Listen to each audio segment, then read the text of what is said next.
ហើយលោកពូដឹងខ្លួនហើយលោកពូសែម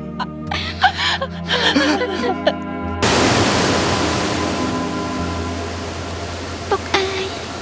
កូននឹកពុកណាស់កាលពុកនៅរស់ពុកតែងតែសន្តោសកូនជានិច្ចឥឡូវពុកបែកពីកូនលែងត្រឡប់មករកកូនជារៀងរហូតជីវិតអ្នកក្រត្រូវដល់រស់កម្មតែងតែផ្ដន្ទានឹងដាក់ទណ្ឌកម្មអ្នកក្រជារៀងរហូតកំសត់អត់ឃ្លានប្រត់ប្រា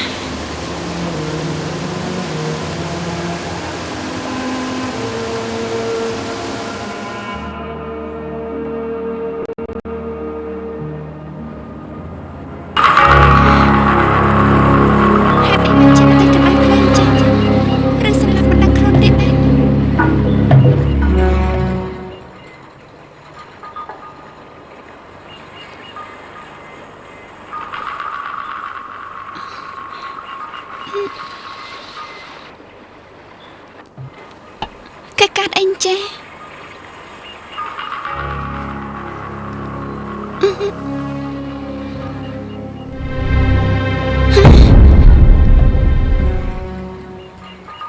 គេត្រូវរបួនតាមានឈាមពេញខ្លួនផង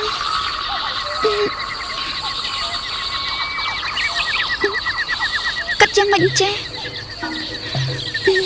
បើខ្លួនខ្ញុំជាស្រីទេមិនកាត់ទេ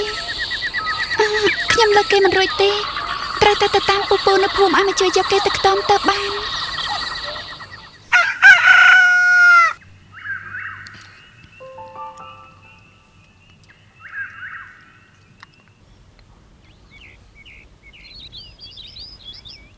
នេះថ្នាំឆាប់ផឹកទៅតន់នៅក្តៅ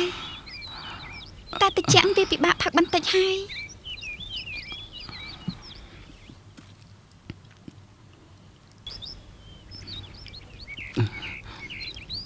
អរគុណអ្នកនាងហើយដែលបានពិបាកដោយសារខ្ញុំហើយមិនពិបាកអីទេក្មួយអើយត្រូវតែចេះជួយយកអាសាគ្នាអញ្ចឹងហើយក្មួយព្រមនិយាយពីប្រវត្តិក្មួយឲ្យមីងដឹងបានទេព្រោះមួយអាទិត្យហើយដែលក្មួយបានមករស់នៅក្នុងផ្ទះរបស់មីងមិនបានស្គាល់ឈ្មោះក្មួយនិងប្រវត្តិរបស់ក្មួយសោះក្មួយសូមអរគុណ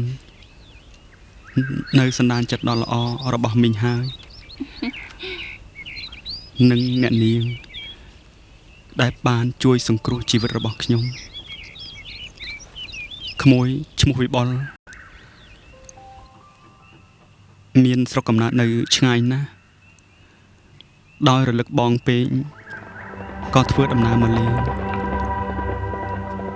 តែធ្វើដំណើរមកដល់ពាក់កណ្ដាលផ្លូវក៏ជួបនឹងពួកចោរមួយក្រុម